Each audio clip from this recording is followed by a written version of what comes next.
Hello good morning dear student. आप सभी का स्वागत है ज्ञान जीएस के ऑफिशियल यूट्यूब चैनल पर। तो आज हमारी लास्ट 6 मंथ के अंतर्गत 6 क्लास है करंट अफेयर्स की।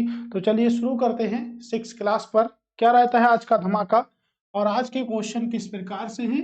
बहुत अच्छे अच्छे प्रश्न हैं आज के, यानी कि यहाँ से आपके प्रश्न जरूर आएंगे पेपर में। 100% वाले प्रश्न है आज। ठीक है। जुलाई 2023 में भारत के वित्त वर्ष और निम्नलिखित में से किस देश में वित्त मंत्री ने आर्थिक और वित्तीय संवाद शुरू करने की घोषणा की है। यानी कि आर्थिक और वित्तीय संवाद शुरू करने की घोषणा किस देश ने की है। जापान, संयुक्त राज्य अमेरिका, फ्रांस या इंडोनेशिया। आंसर क्या होगा? आंसर होगा आपके इंडोनेशिया, यानी कि इंडोनेशिया ने यह संवाद शुरू करने की घोषणा की है। इंडोनेशिया की बात करेंगे, क्या है कैपिटल? कैपिटल है जकार्ता। तो इंडोनेशिया की कैपिटल है जकार्ता। और आपको बता दें, सभी देशों की आपको कैपिटल करेंसी याद होनी चाहिए, क्योंकि वेरी वेरी मोस्ट इंपॉर्टेंट होती है कैपिटल और करेंसी। ठीक है। चलते हैं दूसरे प्रश्न की ओर। दूसरा प्रश्न क्या कहता है कि जुलाई 2023 में भारत और निम्नलिखित में से किस देश के बीच उस देश में भारतीय प्रौद्योगिकी संस्था दिल्ली का पहला परिसर स्थापित करने के लिए एक समझौता किया गया। वेरी वेरी मोस्ट इंपॉर्टेंट है, बिल्कुल आने वाला है एग्जाम में, 100% आने वाला है। आपके इतने सारे एग्जाम हैं, तो आपके एक एग्जाम में नहीं, कई सारे एग्जाम में आने वाला है प्रश्न। और आपको बता दें, एक प्रश्न जरूर आएगा आपके एग्जामों में, आपको इसको कोई रोक नहीं सकता, इतना मोस्ट इंपोर्टेंट प्रश्न है ये। ठीक है। तो प्रश्न देखिएगा, जुलाई 2023 का प्रश्न मैंने आपको बताया। जुलाई 2023 के भी मैंने आपके लिए वो प्रश्न भी रखे हैं जो वेरी वेरी मोस्ट इंपोर्टेंट है। भारत और निम्नलिखित में से किस देश के बीच भारतीय प्रौद्योगिकी संस्थान, प्रौद्योगिकी दिवस हम 11 मई को बनाते हैं, यानी कि टेक्नोलॉजी जिसे हम बोलते हैं, दिल्ली का पहला परिसर, यानी कि आईटी दिल्ली का जो पहला परिसर है स्थापित करने के लिए किस देश ने समझौता किया है। कहां पर स्थापित किया जाएगा? तो कहां पर किया जाएगा? संयुक्त अरब अमीरात में स्थापित किया जाएगा। कहां पर स्थापित किया जाएगा? संयुक्त अरब अमीरात में स्थापित किया जाएगा ये परिसर आपका। ठीक है। याद रखिएगा, वेरी वेरी मोस्ट इंपोर्टेंट है। प्रौद्योगिकी दिवस 11 मई को हम बनाते हैं। तो 11 मई को हम प्रौद्योगिकी दिवस बनाते हैं। ये देखिएगा, बिड बिड फॉल टैक्स पर एक प्रश्न आधारित है। निम्नलिखित में से विचार कीजिए, कितने कथन सही हैं, कौन से कथन सही हैं आपके। ठीक है। सरकार उन उद्योगों पर जो अप्रत्याशित कर लगाती है जो प्रत्याशित और औसत से अधिक लाभ का अनुभव करते हैं। तो बिल्कुल सही है आपका, यानी कि टैक्स की बात करें तो टैक्स आपके दो प्रकार के, डायरेक्ट और इनडायरेक्ट टैक्सेस। यानी कि जिस व्यक्ति पर लगाया गया उसी व्यक्ति से वसूला गया उसको हम डायरेक्ट टैक्सेस कहते हैं। किसी अन्य व्यक्ति पर लगाया गया और किसी अन्य व्यक्ति से वसूला गया उसको हम इनडायरेक्ट टैक्सेस कहते हैं, यानी कि अप्रत्यक्ष कर उसको कहते हैं। जैसे जीएसटी सरकार लगाती है, वसूला किससे आता है? हमसे वसूला आता है। जैसे आयकर, आय किसकी है? आय आपकी है। कर कौन दे रहा है? तो जो हमारी इनकम होती है उस पर कर कौन देता है? तो उस पर जो कर देते हैं वो हम ही लोग देते हैं, यानी कि आयकर हमारा प्रत्यक्ष कर है। जो सरकार लगाती है, जनता से वसूला जाता है, उसे हम क्या कहते हैं? तो उसे हम अप्रत्यक्ष कर की श्रेणी में रखते हैं। तो ऐसे ही आपका विडफॉल टैक्स जो है वो क्या है? वो आपके अप्रत्याशित कर लगाती है, जो प्रत्याशित और औसत से अधिक लाभ का अनुभव करते हैं। बिल्कुल ठीक है, जो अधिक लाभ का अनुभव करते हैं। कर के पीछे तर्क अप्रत्याशित लाभ का पुनर्वितरण है। जब ऊंची कीमतें, याद रखिएगा, जब ऊंची कीमतें उपभोक्ता की कीमतों पर उत्पादकों को लाभ पहुंचाती हैं, जब हाई लेवल की कीमतें होती हैं, ठीक है, तो उपभोक्ता की कीमतों पर उत्पादकों को लाभ पहुंचाती है। जो उत्पादक होते हैं, जहां पर प्रोडक्शन होता है, उनको क्या करती है? लाभ पहुंचाती है। तो बिल्कुल ठीक है ये कथन भी, यानी कि दोनों के दोनों कथन क्या है? आपके सही है। जैसा प्रश्न है यहाँ पर वैसा ही प्रश्न आपके पेपर में पूछे जाएंगे, याद रखिएगा। बहुत कम प्रश्न आपको हम पढ़ा रहे हैं, यानी कि 500 प्रश्न लास्ट 6 मंथ में। ये बहुत इंपॉर्टेंट प्रश्न है। ठीक है। भूमि संसाधन विभाग, यानी कि भूमि की बात करी जा रही है, भूमि संसाधन विभाग ने, वेरी वेरी मोस्ट इंपॉर्टेंट है ये भी प्रश्न। भूमि संसाधन विभाग ने कब तक देश के सभी जिलों में भूमि रिकॉर्ड के डिजिटलीकरण में 100% संतृप्ति प्राप्त करने के लिए महत्वाकांक्षा को लक्ष्य निर्धारित किया है। यानी कि जहां भी आपको भूमि संसाधन विभाग दिख जाए और लक्ष्य पूछे 100% संतृप्ति के बारे में, लक्ष्य अगर पूछे तो लक्ष्य क्या है आपके? देखिएगा, 31 मार्च 2024 इसका क्या करा गया? लक्ष्य घोषित किया गया। वेरी वेरी मोस्ट इंपोर्टेंट है, क्या किया गया? लक्ष्य घोषित किया गया। ठीक है।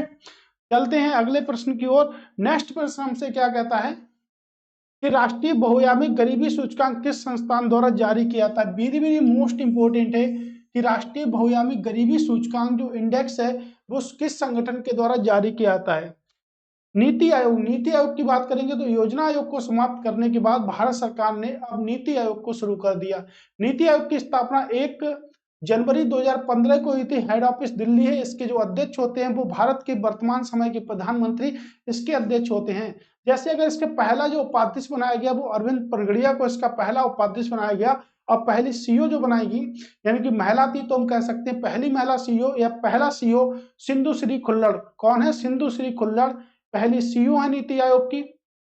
अरविंद पनगड़िया नीति आयोग के पहले उपाध्यक्ष हैं। और प्रधानमंत्री तो आपके वही हैं जो इस वक्त प्रधानमंत्री के पद पर सुशोभित हैं, माननीय श्री नरेंद्र मोदी जी इसके क्या है अध्यक्ष होते हैं आपके। ठीक है, तो देखिएगा नीति आयोग की फुल फॉर्म बहुत पेपर पूछी जाती है, लेकिन नेशनल इंस्टीट्यूशन फॉर ठीक है क्या होगी? National institution for. ध्यान रखिएगा मैं आपसे क्या बोलना चाह रहा हूं ये याद रखिएगा। National institution for transforming India. ये फॉर जो है ना वो आपके क्या लग जाएगा? आगे पीछे भी लगा दिया जाएगा।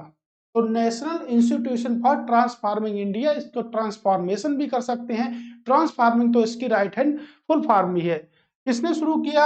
आपके नीति आयोग ने ही शुरू किया था। किसने शुरू किया था? नीति आयोग ने ही शुरू किया था। ओके, याद रखिएगा एक एक प्रश्न आपका वेरी वेरी मोस्ट इंपोर्टेंट है। ठीक है, वैश्विक खाद्य शिखर सम्मेलन 2023 की मेजबानी किस देश ने की थी?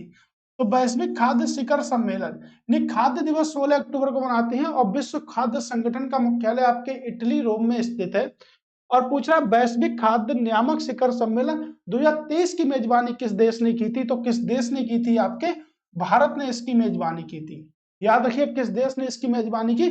तो भारत में इसकी मेजबानी की। सिर्फ करंट अफेयर्स को देखिएगा कितना करंट निकाल रही है आपकी करंट अफेयर्स। ठीक है, तो करंट अफेयर्स में कितना सारा करंट है ये बात देखिएगा आप लोग। देखिएगा जीएसटी परिषद से संबंधित है। तो जीएसटी परिषद की 50वीं बैठक जुलाई 2023 में हुई थी। इसके कथन देखिए कौन कौन से सही हैं। ठीक है, भारतीय संविधान में जीएसटी को 101 संविधान संशोधन के तहत रखा गया था। जीएसटी भारत में लागू हुआ था 1 जुलाई 2017 से।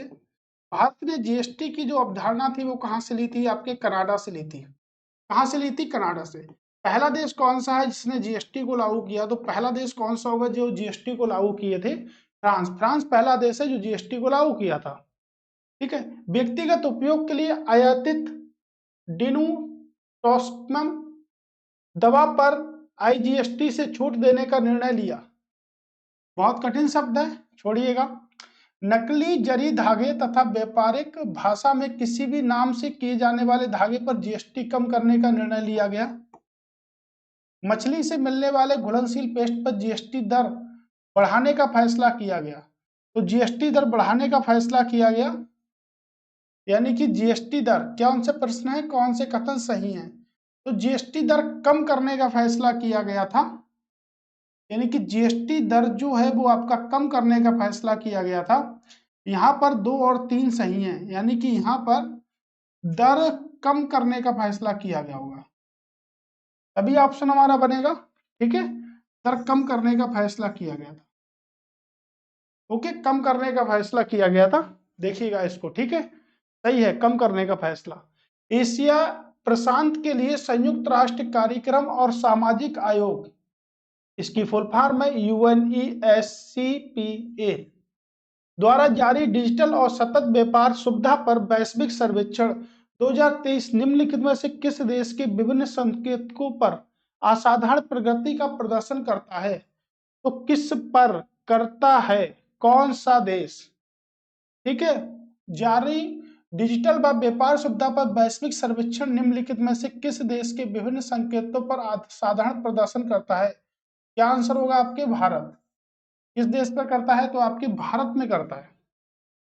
ठीक है, याद रखिएगा इस बात को। अच्छा प्रश्न है आपके लिए। निम्नलिखित में से किस संगठन ने जुलाई 2023 को अपना 95वां दिवस मनाया है? कौन सा 95? भारतीय स्टेट बैंक, वैज्ञानिक व औद्योगिक अनुसंधान, Tata institute of fundamental rights. किसने बनाया है? तो देखिएगा भारतीय कृषि अनुसंधान ने ही आपका बनाया है। ठीक है, state bank of India Bharat का पहला सबसे बड़ा बैंक है भारत का पहला बैंक तो नहीं कह सकते, लेकिन भारत का सबसे बड़ा बैंक कह सकते हैं। ठीक है, याद रखिए 2023 में अपना 95वां दिवस बनाया था किसने? भारतीय कृषि अनुसंधान परिषद।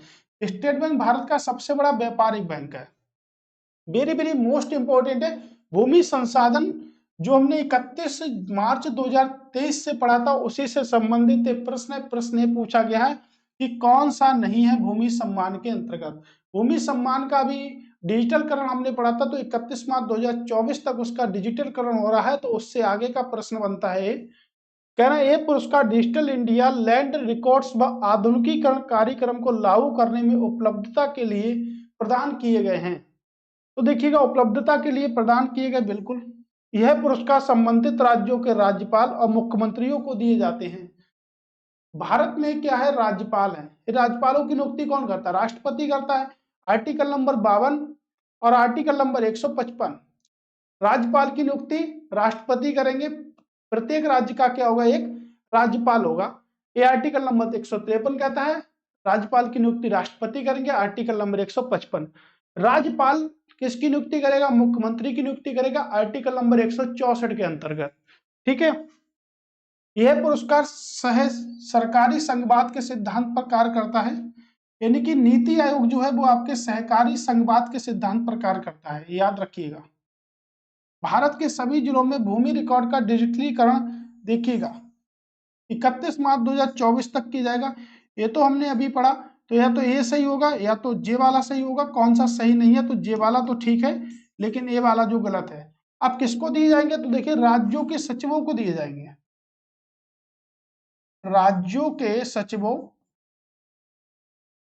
राज्यों के सचिवों व मुख्यमंत्रियों को नहीं, जिला कलेक्टरों को प्रदान किए जाएंगे। इसको जिला कलेक्टरों को प्रदान किए जाएंगे। डीएम साहब और राज्य के सेक्रेटरी यानी कि सचिवों को प्रदान किए जाएंगे। ठीक है, यह पुरस्कार सहकारी संघवाद के सिद्धांतों को बढ़ाते हैं, तो बिल्कुल बढ़ाते हैं। वेरी वेरी मोस्ट इंपोर्टेंट डिजिटलीकरण याद रखिएगा 31 मार्च 2024, बिल्कुल छपने वाला प्रश्न है पेपर में, एकदम एक प्रश्न छपेगा।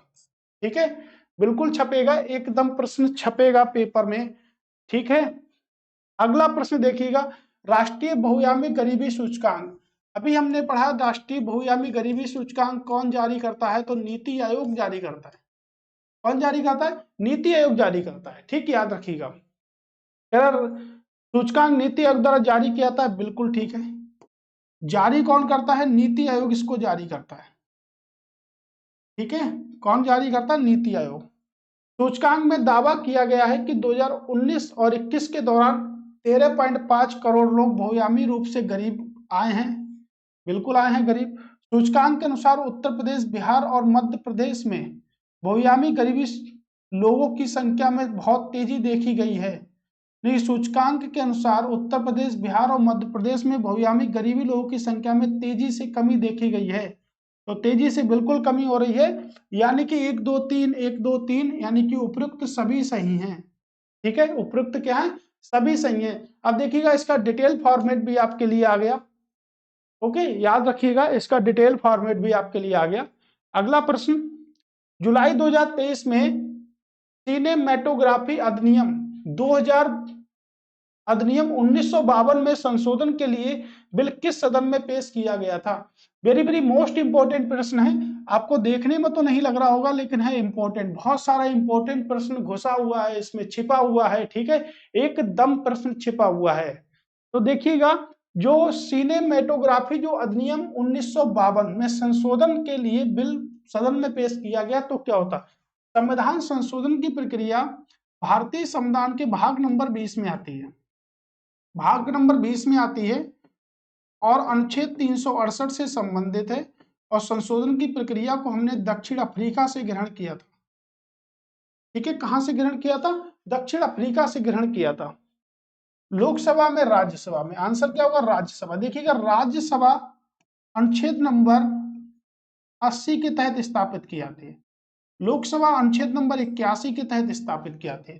ये दोनों पार्ट आपके संसद के, तो संसद को 7-9 के अंतर्गत स्थापित किया था। कितने? 7-9 के अंतर्गत स्थापित किया था, राइट। तो कहां बिल पेश किएगा? 245 सदस्यों में। कितने सदस्य होते हैं? 245 सदस्य। यानी कि +5, यानी कि 250 सदस्य होते हैं राज्यसभा में। लोकसभा में कितने होते हैं? 545 +5, यानी कि 550 सदस्य होते हैं टोटल। लोकसभा का कार्यकाल कितने वर्ष होता है? 5 वर्ष। राज्यसभा का कितना होता है? 6 वर्ष होता है। लोकसभा के लिए इलेक्शन लड़ने की आयु 25 वर्ष। राज्यसभा के लिए कितनी? 30 वर्ष। राज्यसभा स्थायी सदन है, लोकसभा अस्थायी सदन है।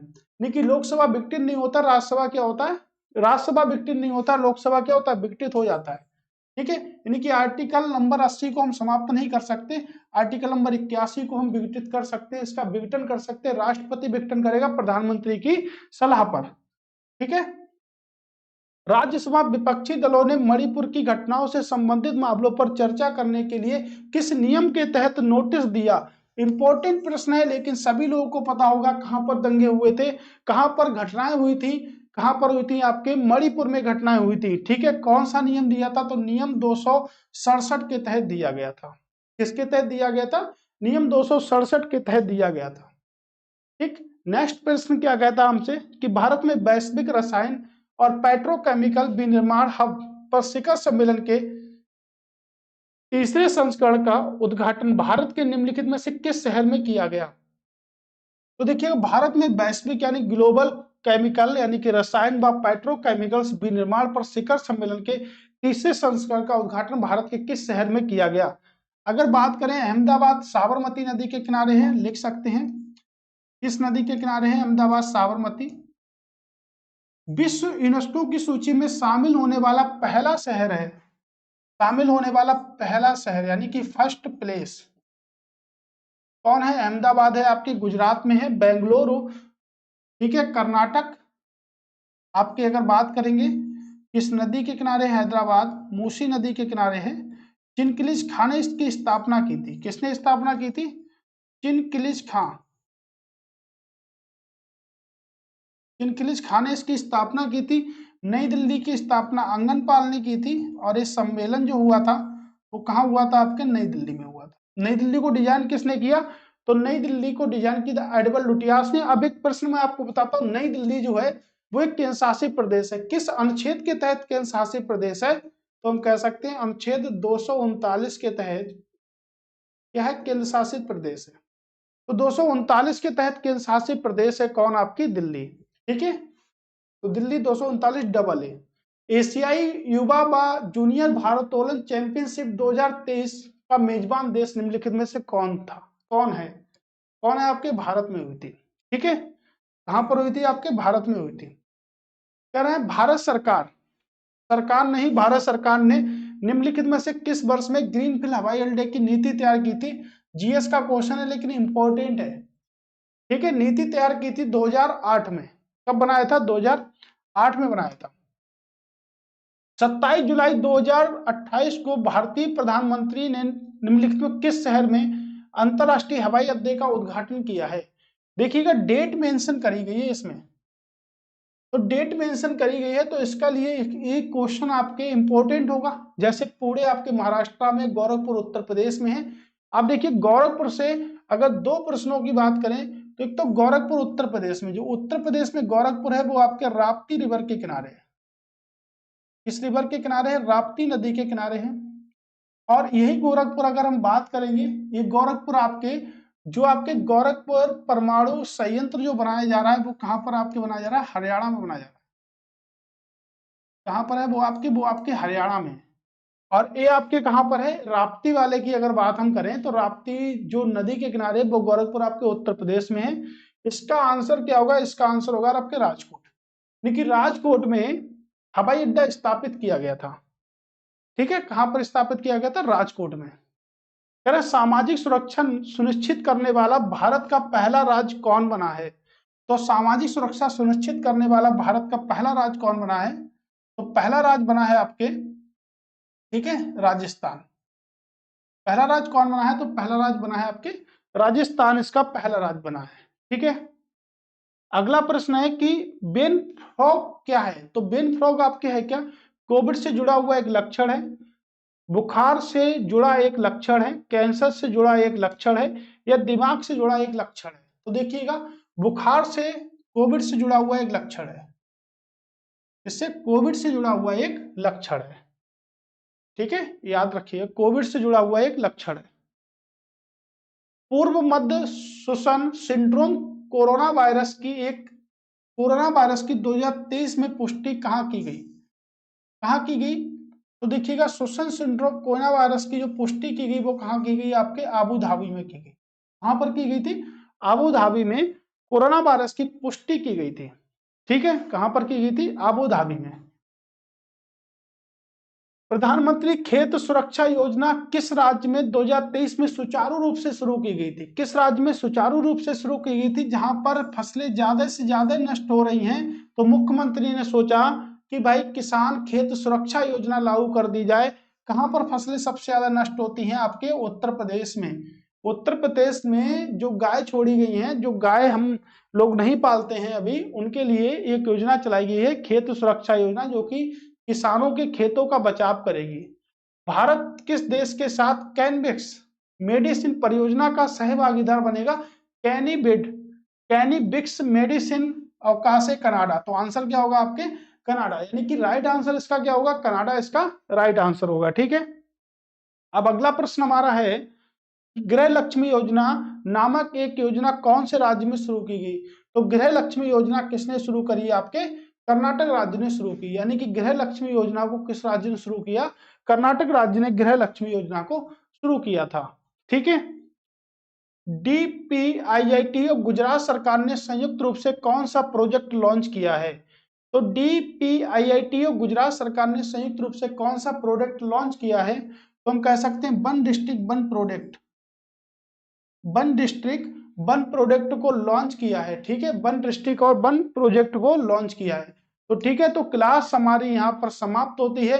कल हम फिर से नई क्लास में मिलेंगे दोस्तों, तब तक के लिए टाटा बाय बाय, नमस्कार, जय हिंद।